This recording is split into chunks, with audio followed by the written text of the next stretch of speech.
If there's no way to get to the other side of the door, or if we've created obstacles to getting to the other side of the door, we're never going to know the full scope of this problem. 4 years ago, our 4 Investigates team exposed a dark secret going on behind the doors of some local massage businesses.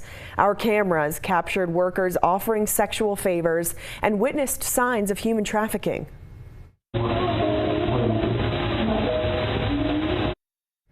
Despite calls for better regulation and meaningful change in laws back then, our state is no closer to exposing what goes on behind closed doors. As 4 investigator Brittany Costello discovered, the victim list is just getting longer. It looks like a deal, luxurious relaxation for a discounted price.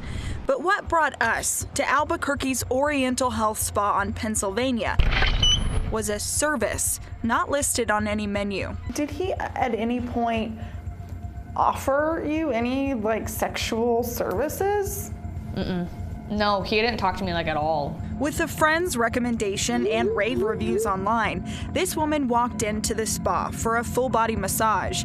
She agreed to speak to us anonymously because of what happened. Definitely had a gut feeling, a very, very off feeling for sure. That feeling followed her to a back room enclosed by curtains. She was instructed to undress before getting on the massage table. A few minutes later, a man, her masseur, entered the room. It started off with just my neck and then my head. It was very simple rubbing. But she says soon that man was nearly straddling her back. He just was very stuck basically from my butt to my feet for a while. He would spread my legs and I would try, and it wasn't just a little spread, it was more of an uncomfortable kind of spread. It was, this is too far. And about halfway in, she says she was sexually assaulted. He would rub my vagina outside of my underwear. He would rub outside of my underwear and then he would go with his thumbs, when he was spreading my butt apart, he would go right under the seams, I guess, of the underwear. She reported it to police, and just a couple days later, so did another woman, another alleged victim of the same man. Police have identified him as Shivan Dong. Staffers knew him as Peter. Shortly after the investigation started, workers say Peter left. Documents allege he moved out of state. Albuquerque police investigated similar sexual assault allegations from other female customers in 2018, 2020, and 2021. In one case, the victim wouldn't return calls. In another, a suspect was never identified. In the third case, the district attorney's office told us they didn't have enough evidence to prosecute. If you look hard enough, mixed among the glowing reviews online are women calling their service creepy. Another saying her masseur started kissing her body. It's a public safety issue and a public health issue. Mark Probasco with the Attorney General's office says there is an illicit side to some businesses operating under the guise of massage therapy.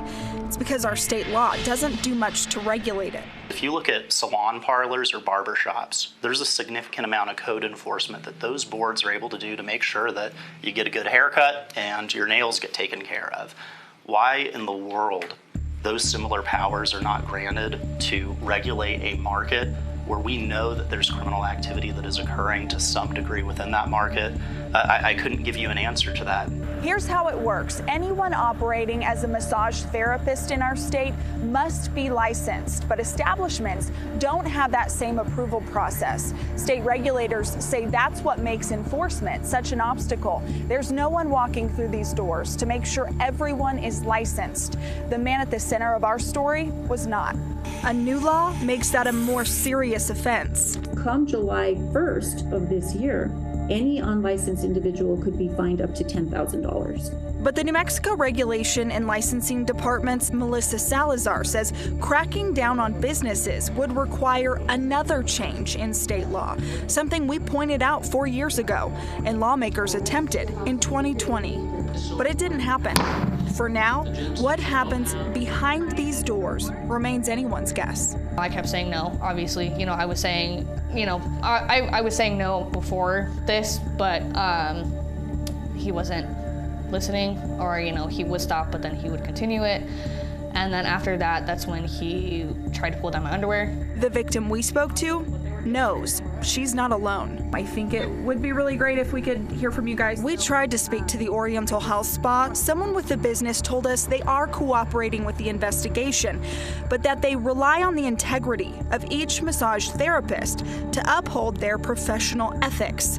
But when we asked if the business ensures their workers are in fact licensed professionals, they stopped responding. I'm hoping that something happens, and ideally I would love for, the place to be shut down. Now, she's hoping her story helps others. A story she says she was ashamed to even report. Knowing that feeling of being torn on what to do you think there are probably more women out there?